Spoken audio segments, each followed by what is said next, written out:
ప్రజలు తమ దృష్టికి తీసుకొచ్చిన సమస్యలకు నాణ్యమైన పరిష్కారాన్ని అందిస్తామని కాకినాడ నగరపాలక సంస్థ కమిషనర్ జె వెంకట్రావు పేర్కొన్నారు. స్థానిక నగరపాలక సంస్థ కార్యాలయంలో సోమవారం ఉదయం 9:30 నుంచి 10:30 వరకు డయల్ యువర్ కమిషనర్ కార్యక్రమాన్ని నిర్వహించారు. ఫోన్ ద్వారా ప్రజా సమస్యలు తెలుసుకున్నారు. పారిశుద్ధ్యం, టౌన్ ప్లానింగ్, యూపీఏ సహా వివిధ విభాగాలకు సంబంధించి 23 మంది సమస్యలను కమిషనర్కు ఫోన్లో వివరించారు. ఆయా సమస్యలను సత్వరమే పరిష్కరించేందుకు చర్యలు తీసుకోవాలని కమిషనర్ అక్కడే ఉన్న అధికారులను ఆదేశించారు. అనంతరం ఉదయం 10:30 నుంచి 1 గంట వరకు ప్రజా ఫిర్యాదుల పరిష్కార వ్యవస్థ కార్యక్రమాన్ని నిర్వహించారు. ప్రజల నుంచి వచ్చిన ఫిర్యాదులను కమిషనర్ నేరుగా స్వీకరించారు. ఈ సందర్భంగా ఆయన మాట్లాడుతూ ప్రజా సమస్యల సత్వర పరిష్కారం కోసమే ప్రభుత్వం ఈ కార్యక్రమాన్ని ఏర్పాటు చేస్తుందన్నారు. ప్రజా సమస్యలను నిర్ణీత కాల వ్యవధిలో పరిష్కరించేందుకు చర్యలు తీసుకుంటామని హామీ ఇచ్చారు. ఈ కార్యక్రమంలో కాకినాడ నగరపాలక సంస్థ అదనపు commissioner CH Naganarasimharao, SEP Satyakumari, deputy commissioner Guntur Sekhar, MHO doctor Prithvicharan, smart city SC Venkatrao, DCP Haridas, ACP Nagasastrulu, manager Kari Satyanarayana, ఏవో శిరీష్, వివిధ విభాగాధిపతులు, డిఈలు, ఏఈలు పాల్గొన్నారు.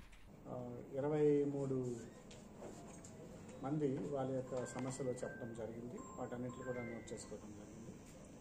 అదేవిధంగా పబ్లిక్ గ్రీవెన్స్ రెడ్రెసల్ సిస్టమ్ కింద మనం ఈ వారం కండక్ట్ చేసిన దాంట్లో 15 పిటిషనర్స్ వచ్చి పిటిషన్స్ ఇచ్చి వెళ్ళారు. ఇవన్నీ కూడా సెపరేట్గా రిజిస్టర్స్ పెట్టి సంబంధిత సెక్షన్ హెడ్స్కి ఇవ్వడం జరిగింది.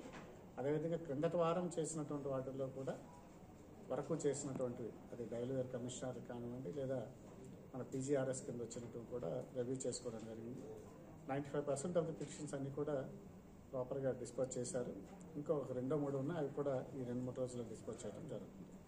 అయితే ఇందులో కూడా డిస్పోజ్ చేసినప్పుడు కూడా సెక్షన్ హెడ్స్ అందరూ కూడా, ఎవరైతే ఆఫీసర్స్ ఉన్నారో వాళ్ళందరూ కూడా క్వాలిటీ ఆఫ్ ది డిస్పోజల్ కూడా వెరిఫై చేసుకోమని చెప్తాం. అదేవిధంగా పిటిషనర్ ఎవరైతే ఉన్నారో వాళ్ళతో ఇంటరాక్ట్ అయ్యి సాటిస్ఫాక్టరీ లెవెల్స్ కూడా ఒకసారి చెక్ చేయమని చెప్పడం జరిగింది. ఇదే పంథాన్ని రానున్న కాలంలో కంటిన్యూ చేస్తాం.